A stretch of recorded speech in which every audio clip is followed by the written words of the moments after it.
আসসালামু আলাইকুম ভিউয়ার্স, দেখুন OnePlus 7T এই যে ফোনটি, এই ফোনটির প্রবলেমটি দেখুন। এটি কি হয়, প্রথমে অন করার পর ফার্স্ট লোগোতে আসলো এবং কিছুক্ষণের মধ্যে ফোনটি অফ হয়ে যায়। এই ফোনটি পাঠিয়েছেন ঢাকা থেকে, ঢাকা মোহাম্মদপুর থেকে। তো এই ফোনটি কাজ করব, আসলে প্রবলেমটি কি ধরনের প্রবলেম উনি আমাকে জানিয়েছে যে ফোনটি মাঝে মাঝে অন হয় না এবং মাঝে মাঝে ক্র্যাশ করে এবং ঝিরঝির করে অফ হয়ে যায়। এই যে সমস্যাগুলো OnePlus-এর কমন কিছু সমস্যা রয়েছে যেগুলো র্যাম থেকে হয়। যেহেতু ফার্স্ট লোগোতে আসছে, এটি র্যাম রিভলিংয়ের মাধ্যমেই সলভ করতে হবে।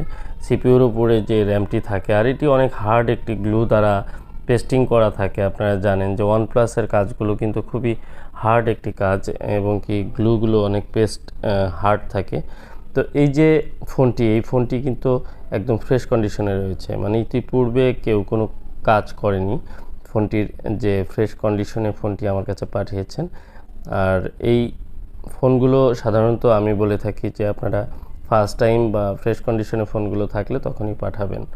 তো আমি দেখব যে ফোনটি মাদারবোর্ডটি আসলে ভালোভাবে ক্যামেরা লেন্স সহ অন্যান্য জিনিসগুলো আমি রিমুভ করে নেব, যেন কোনো ধরনের প্রবলেম পরবর্তীতে ফেস না করতে হয়। যেমন অনেকে আছেন যে ক্যামেরার লেন্সগুলো রিমুভ করে না, যে কারণে কাজ করার সময় হাতের ফিঙ্গারপ্রিন্ট লেগে অথবা ধুলাবালি ময়লা পড়ে ক্যামেরা কিন্তু ঘোলা হয়ে থাকে। এই বিষয়গুলো খেয়াল না করার কারণে ফোন কমপ্লিট হওয়ার পরেও দেখা যায় কিছু কিছু প্রবলেম কিন্তু থেকে যায়। এই বিষয়ে আমি বলে থাকি এবং আমি এগুলো সতর্কতার সাথে ক্যামেরার লেন্সগুলো কিন্তু আগে রিমুভ করে নেই, যেন পরবর্তীতে কোনো সমস্যা না হয়। তো ঠিক একইভাবে এই ফোনটিকে আমি সার্ভিস করব এবং কি এই ফোনটির যে সিপিইউ রয়েছে, সিপিইউর উপরে যে র্যামটি রয়েছে সেটিকে রিভলিংয়ের মাধ্যমে আমি প্রবলেমটি ফিক্স করার চেষ্টা করব এবং কি আদৌ কি এই প্রবলেমটি ফিক্স হয় কি না সেই বিষয়টি কিন্তু একদম সামনে তুলে ধরব। মানে আপনাদের সামনে আমি ফোনটি কিন্তু খুলে সরাসরি র্যাম রিভলিংয়ের কাজটি করব। তো দেখুন, এই যে আমি এটির উপরে যে হিটিং যে থার্মাল পেস্ট থাকে, এটি কিন্তু একদম শুকিয়ে ড্রাই হয়ে গেছে। তো এটি প্রচুর হিট হয়। মূলত এই ফোনগুলো যে ধরনের প্রসেসর, এগুলো কিন্তু যেহেতু পারফরমেন্স করতে গেলে এই ফোনগুলোর প্রসেসরগুলো প্রচুর হিট হয়, আর গেমিংয়ের জন্য অনেকে ইউজ করেন। এই ফোনগুলো যখনই হিট হয় তখন কিন্তু এই থার্মাল পেস্ট যেটি দেওয়া থাকে সেটি শুকিয়ে যাওয়ার কারণে যে হিটটি যে বডিতে অ্যাবজর্ব করবে বা হিট সিঙ্ক যে সিস্টেমটি থাকে সেটি কিন্তু ঠিকঠাক মতো কাজ না করলেও কিন্তু এই র্যামটি ছেড়ে দিতে পারে বা প্রসেসরটি ছেড়ে দিতে পারে। বিশেষ করে এই ফোনটিতে এই পরিমাণ হার্ড গ্লু থাকে যেটি বলার প্রয়োজন নেই। আপনারা যারা এই কাজগুলো করেন তারা অবশ্যই জানেন।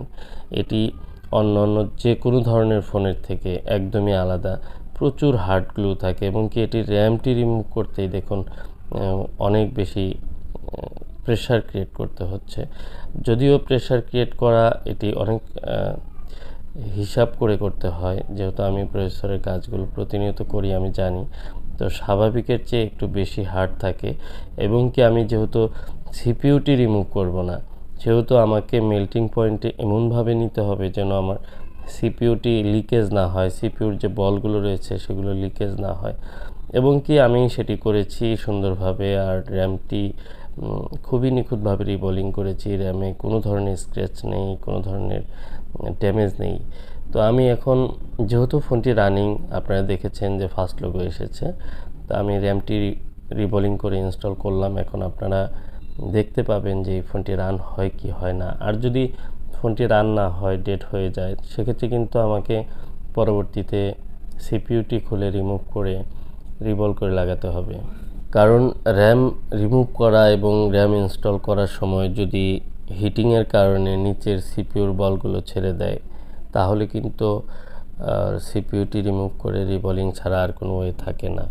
কিন্তু এই ফোনটির ক্ষেত্রে যেহেতু মাদারবোর্ডটি খুবই হার্ডি এবং মাদারবোর্ডটি ভালো রকমের হিট অ্যাবজর্ব করে এবং কি সিপিইউর যে বলগুলো সেগুলো মাদারবোর্ডের বন্ডিং প্যাডে লাগানো থাকে, সেহেতু র্যাম প্রথমে মেল্টিংয়ের পয়েন্টে চলে যাবে। আমার যে মেল্টিং পয়েন্ট প্রয়োজন সেটি চলে যাবে, যে কারণে সিপিইউ কিন্তু তখনও বলগুলো অক্ষত থাকবে।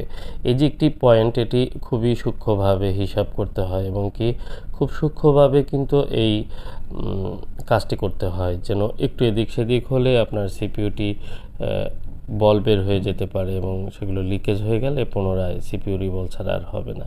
যাই হোক, আমি ক্যামেরা ছাড়া শুধু অন করে দেখব। আলহামদুলিল্লাহ, দেখুন এই যে ফোন কিন্তু লোগো চলে আসছে। তো এখন সেকেন্ড লোগো আসে কিনা বা ফোন অন হয় কিনা সেটি দেখব। অলরেডি কিন্তু আমার সেকেন্ড লোগো চলে আসছে। সেকেন্ড লোগোতে আমি দেখতে পাচ্ছি একটু সময় লাগতে পারে। অনেক সময় এই ফোনগুলো ফার্স্ট লোগোর পর সেকেন্ড লোগোতে সময় লাগে। আর দ্বিতীয় কথা হচ্ছে যে এই ফোনটি হয়তো সফটওয়্যার বা রিসেট করেও ট্রাই করেছিল।